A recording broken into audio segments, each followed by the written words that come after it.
Click & Grow on siis ettevõte, mis arendab selliseid innovatiivseid taimekasvatussüsteeme, lillepotte, mis kasvatavad taimi ise, ilma et inimene peaks nendest ise hoolt kandma. Ja tegelikult laiemalt ka põllumajandussüsteeme, linnafarme ja erinevaid kasvatusmaterjale, kasvatuseks vajalik sensoreid ja nii edasi. Idee on hästi palju muutunud. Meie kontseptsioon, millega me alustasime, oli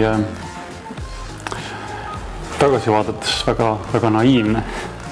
Ja kui me nüüd täna sellele tagasi vaatame, siis tegelikult sellest algsest ideest on alles ainult see mõte, et me tahame kasvatada taimi ilma, et inimesed peaksid nende eest hoolt kandma. Kõik ülejäänu on muutunud.